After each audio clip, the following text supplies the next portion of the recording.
Hai guys, balik lagi bareng gue di sini. Sebelumnya gue mau bertepuk tangan terlebih dahulu untuk film KKN di Desa Penari. Jujur baru kali ini gue nonton film horor Indonesia yang benar-benar merasa kalau ini tuh film keren banget guys. Di antara film horor Indonesia yang lain, menurut Mimin ini sih yang terbaik. Bukan lebay guys, tapi ini pendapat Mimin saja. Ternyata nggak perlu efek CGI yang canggih, namun dengan jalan cerita yang mengalir, membuat gue pribadi yang nonton terbawa kepada suasana filmnya. Selain itu gue juga salut kepada Ed Simpleman yang sudah membuat cerita KKN di Desa Penari, yang konon katanya kalau ini adalah sebuah cerita kisah nyata, ditambah eksekusi dalam pembuatan filmnya yang pas banget. Nah guys, di sini gue kembali akan menceritakannya buat kalian. Tentunya cerita film dari versi AF Horror ya. Kalian tahulah kalau suara gue sendiri adalah suara paling horor. Oke guys, kita langsung saja ke cerita filmnya.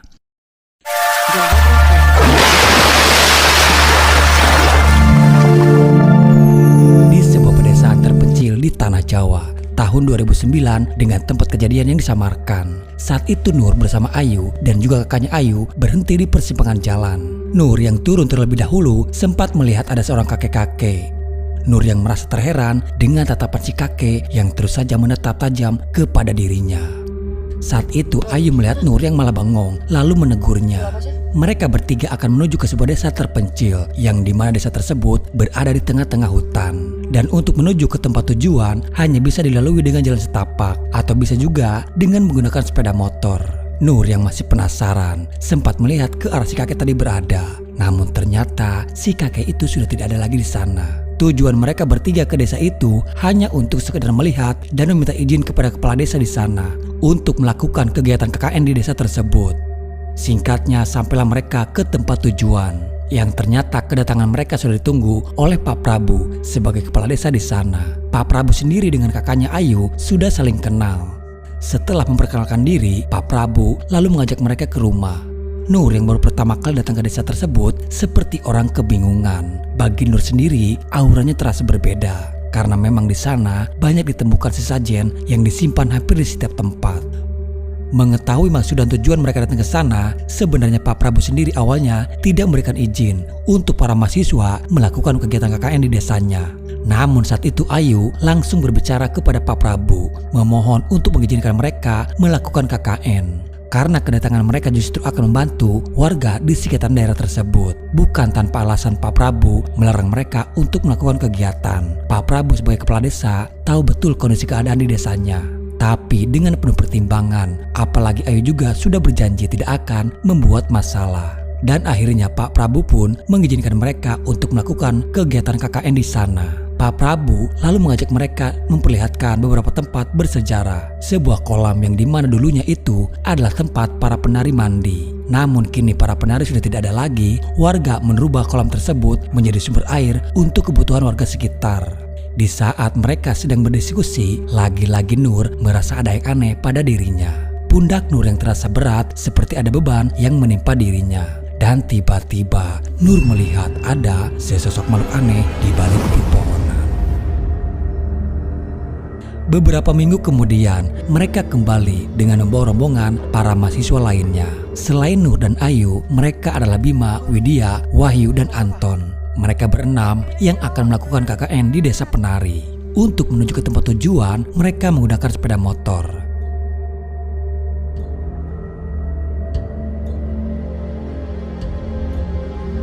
Dan saat di perjalanan, Widya yang berada di posisi paling belakang. Saat itu, dia mendengar ada suara gamelan. Yang padahal mereka berada di tengah-tengah hutan tanpa ada rumah ataupun orang lain di sana. Melihat ke area sekitaran hutan, tak sengaja Widya melihat ada seorang wanita dengan berpakaian adat Jawa seperti seorang sinden, berdiri menatap ke arah Widya. Pak Prabu. Bayu, Apa kabar Pak? Api, perjalanan. Sesampainya di desa, Pak Prabu lalu mengajak mereka semua ke rumah sambil memperkenalkan kehidupan warga di desa tersebut. Desa Penari benar-benar desa yang terpencil, bahkan pada saat itu listrik pun belum ada. Widya sempat menanyakan kepada Pak Prabu kalau tadi saat di perjalanan dia mendengar ada suara gamelan. Pak Prabu yang mendengar pengakuan Widya seketika raut mukanya langsung berubah. Ayu bersama yang lainnya pun merasa terheran karena selama tadi di perjalanan mereka tidak ada yang mendengar ada suara gamelan. Untuk mencairkan suasana, Pak Prabu menganggap mungkin itu hanya pendengaran Dek Widya saja. Untuk sementara para wanita akan tinggal di rumahnya Bu Sundari, sedangkan untuk kaum laki-laki akan tinggal di posyandu yang sudah disiapkan oleh Pak Prabu. Malam pun tiba. Widya, Ayu, dan Nur yang tidur bersama dalam satu ranjang. Widya yang tidak bisa tidur pada malam itu. Seketika ada perasaan takut yang tiba-tiba dia rasakan. Dan saat dia melihat ke arah Nur, Widya melihat ada bayangan hitam yang duduk persis di dekat Nur yang sedang tertidur. Widya mencoba untuk tidak panik, berusaha untuk kembali menidurkan dirinya. Saat itu Widya hanya bisa menangis menahan rasa ketakutannya sambil membalikkan tubuhnya ke arah berlawanan. Terlihat ada tangan yang membelai ke kepalanya Nur, yang ternyata itu adalah sesosok nenek tua. Seperti yang kita tahu guys, kalau si nenek tua itu adalah jin penjaga yang selalu menyertai kemanapun Nur pergi. Di keesokan harinya, Pak Prabu lalu membawa mereka untuk berkeliling desa di tempat mana saja yang mungkin bisa dieksplor oleh para mahasiswa. Pak Prabu juga menjelaskan kalau warga desa masih menganut kepercayaan kuno, masih melakukan tata cara ritual memberikan sesajen kepada para leluhur. Di antara mereka hanya Nur yang selalu terlihat murung. Dan saat itu dia melihat kembali sesosok hitam besar dengan mata merah menatap ke arahnya.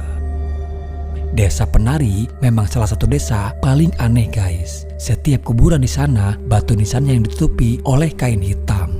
Pak Prabu menjelaskan kalau itu hanya sebagai pertanda kalau kuburan tersebut belum genap berusia 10 tahun. Nur yang dari awal selalu terlihat murung hingga akhirnya dia yang tiba-tiba hampir pingsan. Bima yang sebagai sahabatnya yang akan mengantarkan Nur kembali ke rumah Bu Sundari. Sedangkan yang lainnya tetap melanjutkan kegiatan KKN bersama Pak Prabu.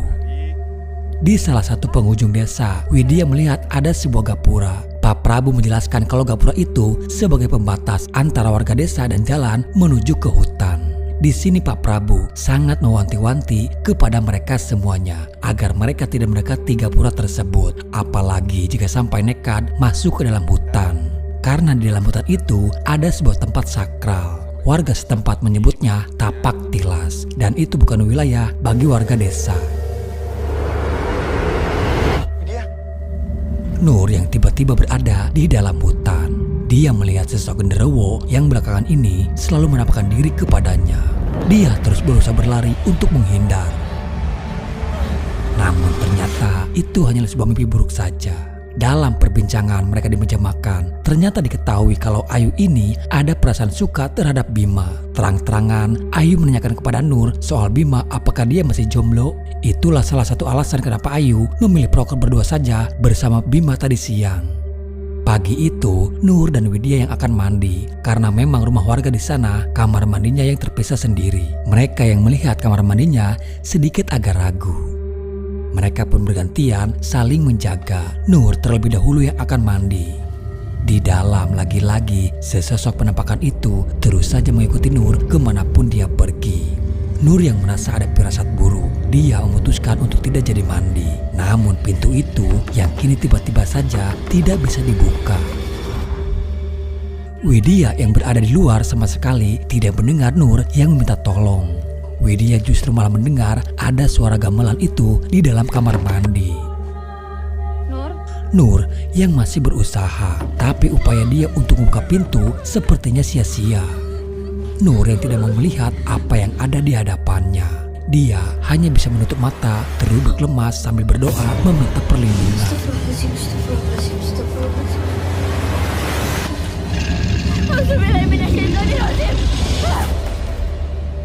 Dan tiba-tiba suasana kini menjadi hening dan pintu itu kini bisa terbuka kembali. Dengan apa yang dia rasakan, Nur tidak memberitahukannya kepada Widya. Mereka pun bergantian, kini Widya yang akan mandi dan Nur yang menunggu di luar. Bukan hanya Nur saja, tapi Widya juga merasa ada yang aneh di dalam sana. Tiba-tiba suara gamelan itu terdengar kembali dan malah kini terdengar juga ada suara wanita yang menyanyikan lagu Jawa. Nur dan Widya juga sama-sama mendengar suara tersebut. Mereka malah saling beranggapan Widya yang mengira mungkin itu Nur yang sedang bernyanyi. Begitupun sebaliknya Nur menganggap mungkin Widya yang sedang menyanyikannya. Widya yang menutup mata menyiramkan air dari gayung, tak sadar kalau ada sosok makhluk yang mendekatinya. Nur masih penasaran dengan suara nyanyian itu. Karena sepengetahuan dia, Widya tidak pernah menyanyikan lagu Jawa seperti sinden. Merasa penasaran, Nur lalu mencoba melihat di balik celah-celah kayu. Betapa terkagetnya dia melihat ada sinden dengan menggunakan selendang hijau. Begitupun Widya yang ada di dalam. Dia dikagetkan sepintas melihat ada sosok wanita dengan berpakaian sinden. Mereka berdua yang sama-sama ketakutan, tapi antara Nur dan Widya pura-pura tidak tahu dan tidak menceritakan apa yang terjadi. Di malam hari, Pak Prabu menemui Mbah Buyut. Mbah Buyut sendiri adalah sebagai sesepuh di sana. Saat itu Mbah Buyut menyajikan 3 gelas kopi hitam. Pak Prabu yang melihat itu pun merasa terheran dan menanyakan untuk siapa gelas kopi yang satunya lagi. Namun saat itu Mbah Buyut hanya terdiam saja. Tak lama kemudian, tiba-tiba saja Nur datang menemui Pak Prabu. Si Mbah sudah tahu akan kedatangan Nur ke sana. Mbah Buyut juga tahu kalau ada sosok jin penjaga yang ada di balik Nur. Nur mengeluhkan kepada Pak Prabu dengan apa yang dirasakan selama dia berada di sini. Nur yang selalu diperlihatkan ada sosok hitam besar yang terus menghantui dirinya. Namun si Mbah memotong pembicaraan mereka dan langsung menawarkan Nur untuk meminum kopinya. Walaupun Nur sempat menolak karena dia tidak biasa meminum kopi. Tapi si Mbah sedikit memaksa untuk Nur meminum kopi tersebut. Karena tak enak hati, akhirnya Nur pun terpaksa meminum kopi yang ditawarkan. Dan saat Nur mencoba meminum kopinya, kok enak gitu. Nur sama sekali tidak merasakan pahit. Di malam itu juga si Mbah lalu memotong ayam cemani. Lalu mengatakan kepada Nur kalau yang dia lihat itu adalah salah satu penghuni desa dari bangsa jin. Makhluk itu marah karena keberadaan jin penjaga yang ada di dalam tubuhnya Nur. Dan di saat itu juga si Mbah mengatakan kalau makhluk hitam besar sudah berjanji kepada si Mbah tidak akan mengganggu Nur lagi. Sing nang kene wis jadi tanggung jawab. Di tengah malam saat Ayu dan Widya tertidur, Nur yang masih terbangun mendengar ada suara gamelan di luar rumah. Saat itu Nur melihat ada seekor ular besar yang keluar dari rumah dan dibarengi Widya yang sudah berdiri di sana. Nur yang sangat ketakutan melihat Widya yang tiba-tiba berperilaku aneh. Dengan tatapan aneh melihat ke arah Nur. Widya mengambil ular tersebut dan melilitkan ke badan dia sendiri. Di lain sisi, Widya terbangun dari tidurnya karena mendengar ada suara gaduh di luar rumah. Dan dia juga melihat Nur yang sudah tidak ada. Dari penglihatan Widya, justru Nur yang sedang menari di halaman rumah sendirian. Nur? Merasa terheran karena yang Widya tahu kalau Nur sama sekali tidak bisa menari. Namun pada malam itu, Nur terlihat luwes dengan setiap gerakan tariannya, seperti orang yang sudah terbiasa menari. Widya menghampiri mencoba untuk menyadarkannya, namun Nur tidak menghiraukan dan terus saja menari. Saat itu Wahyu yang keluar justru melihat Widya yang sedang menari sendirian di halaman rumah. Wahyu lalu mencoba untuk menyadarkan Widya, dan pada kenyataannya memang Widya sendirilah yang sedang menari. Sedangkan dari tadi Nur ada di dalam baru terbangun karena mendengar ada suara teriakan Wahyu. Di keesokan pagi mereka bertiga, Wahyu, Ayu dan juga Widya, kini mereka berada di tempat Mbah Buyut. Mereka dipaksa untuk minum kopi yang disajikan oleh si Mbah. Antara Wahyu dan Ayu merasakan rasa pahit saat meminum kopi tersebut. Sementara Widya yang minum terakhir justru dengan lahap meminum kopi tersebut sampai habis. Widya sama sekali tidak merasa pahit saat meminum kopinya. Dari sini si Mbah sudah tahu kalau ada makhluk halus yang mengikuti Widya. Saat itu si Mbah memberikan sebuah ramuan untuk membentengi Widya dari gangguan makhluk halus. Sementara di lain sisi, Anton yang bersama Nur, dia menceritakan soal kelakuan aneh Bima belakangan ini. Hampir di setiap malam Anton selalu mendengar ada suara desaan Bima dari kamarnya. Bahkan tanya itu Anton juga pernah menemukan ada sesajen di bawah ranjangnya Bima. Nur sebagai sahabat Bima dari kecil tahu betul siapa Bima. Bima yang seorang taat agama, gak mungkin Bima bisa melakukan hal seperti itu. Untuk meyakinkan, Anton lalu membawa Nur melihat ke kamarnya Bima. Dan memang benar ada sesajen di bawah ranjang Bima dan juga ada fotonya Widya. Tapi untuk foto Widya mereka tidak melihat kalau ada di bawah sesajen itu. Di hari berikutnya Pak Prabu membawa mereka semuanya untuk pindah ke rumah baru yang sudah Pak Prabu siapkan untuk mereka jadikan tempat tinggal. Beberapa saat kemudian, Bima yang keluar sendirian masuk ke dalam hutan. Di rumah Widya melihat Nur yang sedang sholat. Dia lalu ke dapur untuk mengambil air minum. Namun betapa terkagetnya dia melihat yang tiba-tiba sudah ada Nur di sana. Yang padahal tadi dia lihat Nur sedang sholat. Dan saat dia kembali, Nur yang sudah tidak ada. Lalu tadi siapa yang sholat memakai mukena. Mereka semua menjadi panik saat melihat Widya ketakutan. Lalu tak lama Widya merasa ada sesuatu di dalam mulutnya. Dan saat dia mencoba mengeluarkan apa yang ada di dalam mulutnya, ternyata itu adalah sebuah rambut.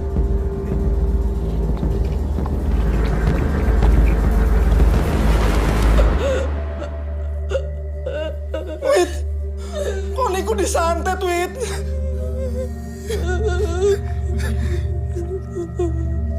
Pada suatu ketika, Nur tak sengaja mendengar pembicaraan Bima dengan Ayu. Bima yang marah kepada Ayu karena telah menghilangkan sebuah gelang. Bima menitipkan gelang itu kepada Ayu, bermaksud agar Ayu memberikan gelang tersebut kepada Widya. Namun kini gelang itu yang malah hilang. Siang itu, Nur mencari Bima dan Ayu karena memang awalnya mereka berenam dibuat menjadi 3 kelompok, dibagi-bagi untuk melakukan kegiatan KKN. Nur bersama Anton, Widya bersama Wahyu, sementara Bima bersama Ayu. Nur datang ke tempatnya Bima dan Ayu yang seharusnya mereka ada di sana. Tapi saat itu Nur tidak melihat keberadaan mereka berdua. Nur yang melihat ke gapura. Di saat itu juga dia langsung teringat dan pernah mendengar cerita dari Ayu kalau Bima sebelumnya pernah mendengar ada suara aneh di dalam hutan itu. Di saat itu juga Nur langsung feeling dan menduga kalau mereka berdua masuk ke dalam hutan. Nur yang pada saat itu tidak mendengar himbauan langsung dari Pak Prabu soal mereka yang dilarang masuk ke dalam hutan tersebut. Tanpa ada rasa takut, Nur lalu masuk ke dalam hutan.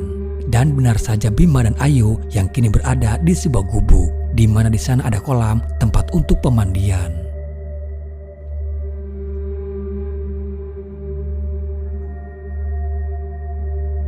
Sementara Nur masih mencari mereka.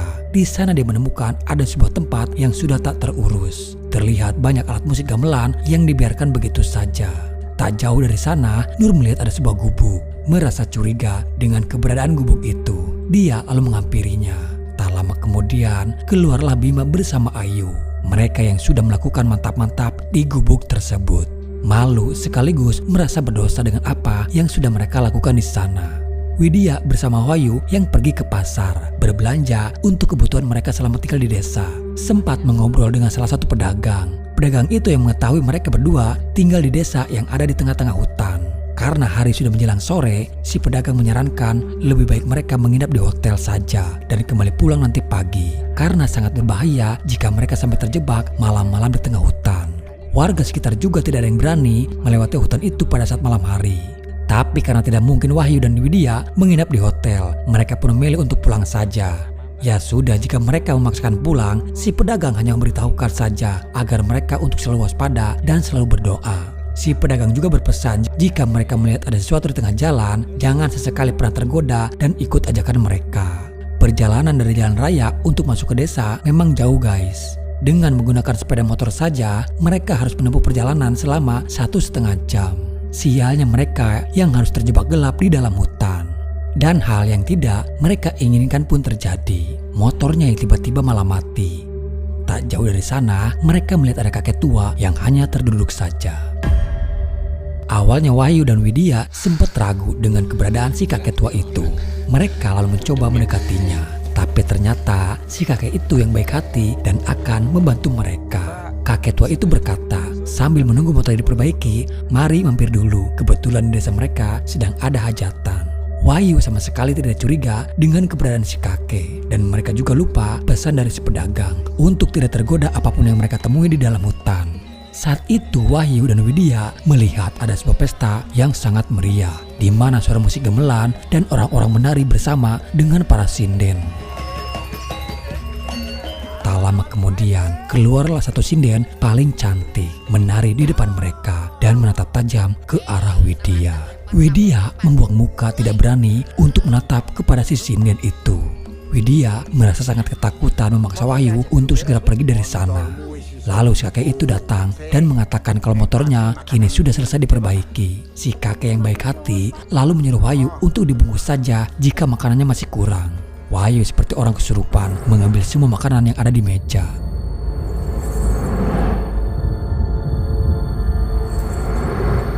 Saat mereka akan pergi dari sana, anehnya pesta itu pun langsung berhenti. Dan semua orang yang ada di sana hanya terdiam dan melihat ke arah mereka. Di rumah, Nur yang marah atas kejadian mesum yang sudah mereka lakukan. Tak lama, Wahyu dan Widya datang. Tapi saat itu Wahyu melihat mereka seperti ada masalah. Wahyu bercerita kepada mereka apa yang dia alami tadi di jalan. Mereka yang mendengar tidak percaya dengan apa yang diceritakan oleh Wahyu. Karena di hutan itu tidak ada desa lain selain desa yang sekarang mereka tempati. Dan untuk membuktikan kepada mereka, Wahyu lalu membuka oleh-oleh yang dia dapatkan dari si kakek. Dan saat Wahyu membuka bungkusan yang tadi dia lihat itu adalah makanan, tapi ternyata itu adalah kepala monyet dengan masih ada darahnya.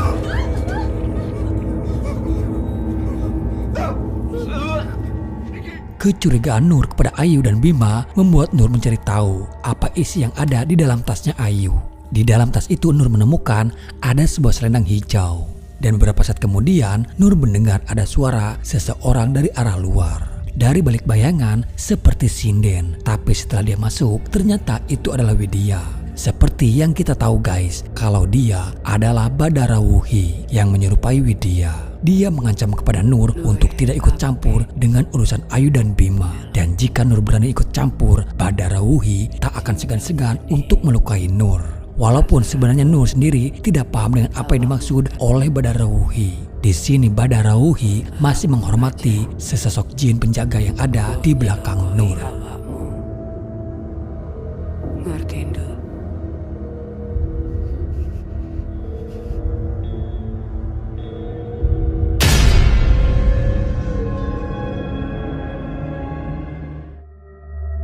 Subuh itu setelah dia selesai sholat, Bima menangis menyesali dengan apa yang sudah dia perbuat. Bima menceritakan awal mula semua ini bisa terjadi.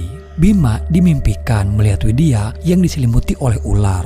Lalu Badarawuhi yang mengaku dirinya adalah Dauh, panggilan nama bagi seorang penari. Dia mengatakan kepada Bima, Widya tidak akan bisa lepas dari jilatan si ular. Karena itu adalah gangguan dari makhluk penghuni desa. Tapi Dauh bisa menolong Widya asal Bima mau mengikuti perintah Dauh. Bima disuruh datang ke tapak tilas yang ada di dalam hutan dan masuk ke dalam sebuah gubuk yang ada di sana. Bima diminta untuk mengambil sebuah gelang seperti yang dipakai oleh Dauh. Lalu setelah itu Bima diminta untuk memberikan gelang tersebut kepada Widya. Dan di setiap malamnya Bima harus menemui Dauh untuk bersetubuh dengannya. Dauh berjanji jika Bima bisa melakukan semuanya, maka Widya akan selamat. Dan tak hanya itu saja, Bima juga bisa mendapatkan apa yang dia inginkan. Itu janjiku. Tanpa dia sadari, dengan mengikuti perintah Badarawuhi, Bima sudah bersekutu dengan jin. Sebenarnya niat Bima pada saat itu hanya untuk menyelamatkan Widya. Namun semuanya itu hanyalah tipu daya jin yang seolah-olah menolong Widya. Hingga Bima sendiri yang akhirnya terjerumus masuk dalam perangkapnya Badarawuhi. Saat itu Nur tak sengaja menemukan sebuah gelang di dalam tasnya Widya. Lalu dia juga menemukan selendang hijau di dalam tasnya Ayu. Dengan apa yang Nur tahu, Bima dan Ayu yang sempat berselisih membahas soal gelang. Nur lalu menemui Ayu meminta penjelasan apa sebenarnya yang direncanakan oleh Ayu dengan gelang dan selendang itu. Jika Ayu tidak mau mengaku, Nur mengancam akan memberitahukan semua itu kepada Pak Prabu. Lalu Ayu pun akhirnya mengaku dan mengatakan awalnya memang Bima yang menyuruh dia untuk memberikan gelang tersebut kepada Widya. Namun Ayu tidak melakukannya. Ayu memilih menyimpan gelang tersebut dan beralasan kepada Bima kalau gelang itu hilang. Hingga suatu ketika Ayu didatangi seorang wanita yang berpakaian seperti sinden. Dia memaksa Ayu untuk memasukkan gelang tersebut ke dalam tasnya Widya. Dan sebagai gantinya Ayu diberikan selendang hijau untuk bisa mengikat Bima. Karena kita tahu dari awal memang Ayu jatuh cinta kepada Bima. Dengan apa yang sudah Bima dan Ayu lakukan berdua, secara tak sadar mereka sudah terjebak dalam ikatan perjanjian dengan Badarawuhi. Di malam hari, di saat semuanya sedang tertidur lelap, Widya terbangun dan tersengaja melihat Bima keluar membawa obor. Diam-diam, ternyata di belakang Widya mengikuti kemana Bima pergi. Bima kembali masuk ke dalam hutan dan menuju ke tapak tilas. Namun saat itu Widya kehilangan jejaknya Bima. Di sana Widya melihat ada sebuah gubuk lalu mencoba untuk membuka pintunya. Namun pintu itu yang terkunci. Karena penasaran, Widya mencoba melihat di sela-sela dinding kayu. Dan kini dia melihat Bima sedang bersetubuh dengan Badara Wuhi yang memperlihatkan wajah aslinya. Widya yang shock tak lagi bisa berkata apa-apa. Namun tiba-tiba dia dikagetkan keberadaan si kakek yang tempo dulu dia temui di hutan. Kini Widya berada di tengah-tengah para penduduk bangsa jin yang tinggal di sana. Tak lama kemudian Badara Wuhi datang. Ternyata Widya ini sudah ditunggu oleh Badara Wuhi. Widya yang akan dijadikan sebagai dauh baru. Di sini ayo dong. Nur yang tiba-tiba terbangun dan melihat Widya yang sudah tidak ada di kamar. Nur lalu mencoba membangunkan Ayu. Namun saat itu Ayu hanya terdiam saja, tidak bergerak sama sekali. Dan saat Nur membalikan tubuhnya Ayu, Ayu seperti orang yang sedang sekarat. Matanya yang terus saja melotot tanpa bisa mengedip sama sekali. Nur yang panik berteriak meminta tolong kepada yang lainnya. Sementara Widya yang terjebak bersama Badara Wuhi dipaksa untuk menari di hadapan mereka. Saat itu dia melihat ada sesosok wanita yang ternyata itu adalah Ayu yang kini berpakaian sinden dan menari di hadapan Badara Wuhi.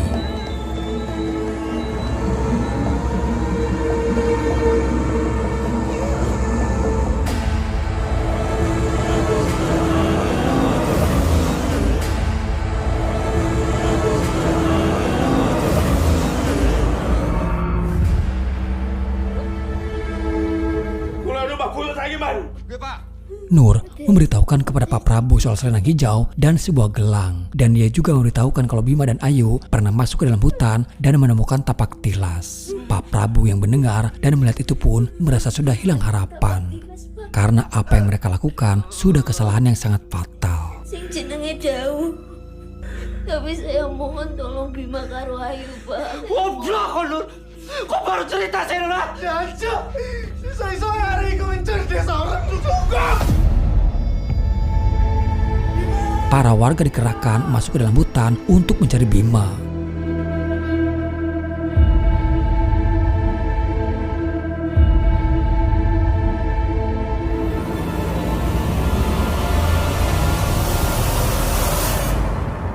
Mbah Buyut menceritakan soal Badara Wuhi. Badara Wuhi sendiri adalah jin yang menguasai desa tersebut. Gelang itu hanya bisa dipakai oleh Dauh, gelar seorang penari yang dipilih oleh Badara Wuhi. Dan selendang hijau itu gunanya adalah untuk pemikat kepada orang yang dia inginkan. Nur meminta bantuan kepada Mbah Buyut untuk menolong Ayu dan Bima. Namun sayang Mbah Buyut sudah tidak bisa menolong mereka lagi. Karena sukma dari Ayu dan Bima sudah ditahan dan berada di Angkara Murko atau berada di dimensi para bangsa jin. Saat itu Mbah Buyut pamit untuk ke belakang dan tiba-tiba saja keluar anjing hitam. Anjing itu keluar untuk mencari dan menolong Widya yang masih terjebak bersama Badara Wuhi. Widya dikelilingi mereka yang menari bersama. Seketika langsung terdiam saat mendengar anjing itu menggonggong. Kedatangan anjing itu seakan-akan memberi jalan kepada Widya untuk kembali pulang. Sementara Widya melihat Ayu masih terjebak di sana sambil menangis dipaksa harus menari. Widya ingin sekali menolong Ayu dan pergi bersama dari tempat itu. Namun sayang tak ada satu orang pun yang bisa menolong Ayu pada saat itu. Widya berlari mengikuti kemana anjing itu pergi.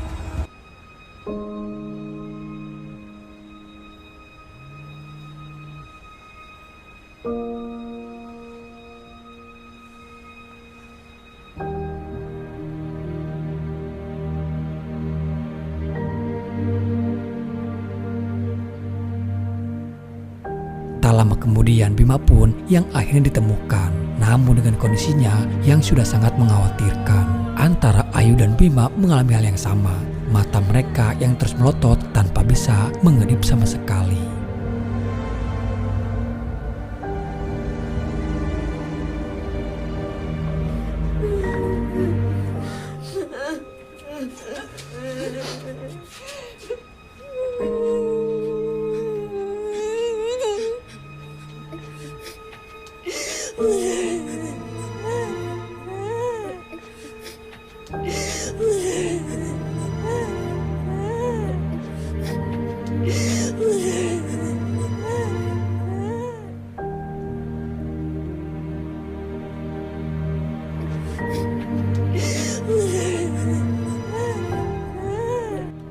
Untuk memastikan Widya tidak lagi diikuti oleh makhluk halus, Mbah Buyut kembali memberikan kopi pahit kepada Widya.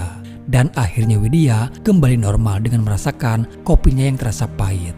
Si Mbah mengatakan kalau Sukma, Ayu, dan Bima kini terjebak berada di alam jin. Mereka berdua terkena hukuman atas perbuatan yang sudah mereka lakukan. Kesalahan Ayu dan Bima sudah tidak bisa termaafkan karena sudah mengotori tempat pemandian yang dimana tempat tersebut dianggap tempat sakral oleh bangsa jin. Bima yang dijadikan pendamping oleh Badara Wuhi, sementara Ayu dijadikan dahu baru seorang penari yang akan terus-menerus menari tanpa henti sampai Ayu meninggal. Si Mbah sebagai sesepuh desa merasa gagal untuk menjaga mereka.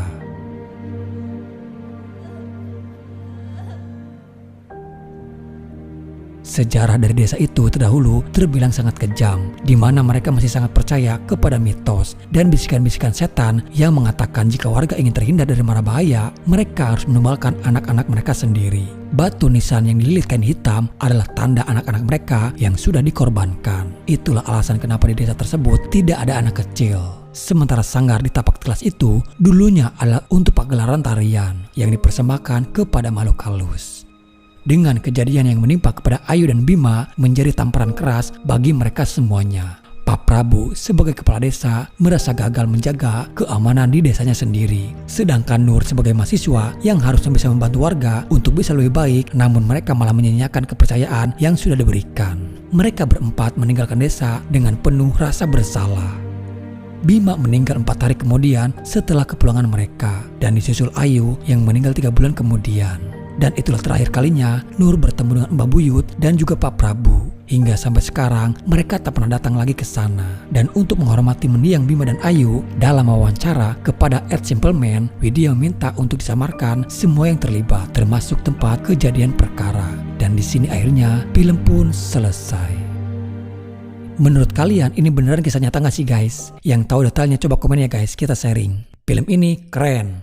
Ya mungkin kalian sudah tahu cerita detailnya seperti apa ya. Cuma di sini Mimin akan membahas beberapa poin yang ada di film KKN. Untuk Sukma yang sempat dikatakan oleh Mbah Buyut. Sukma sendiri menurut beberapa sumber adalah penghubung antara ruh dan raga manusia. Ibarat handphone Sukma itu istilah kata adalah sebuah chip atau program. Dan ruh adalah baterai. Antara Bima dan Ayu layaknya seperti orang tidur. Ruhnya ada tapi Sukmanya yang pergi. Si Sukma itulah yang ditahan oleh Badara Wuhi. Hingga akhirnya Bima dan Ayu seperti manusia hidup tapi tanpa ada program di dalamnya. Kurang lebih seperti itulah kira-kira. Dan untuk filmnya Mimin beri nilai 8 guys. Jujur Mimin suka banget. Oke mungkin sampai di sini dulu ya ceritanya. Sampai jumpa di video horor selanjutnya. Salam dari saya dan bye-bye.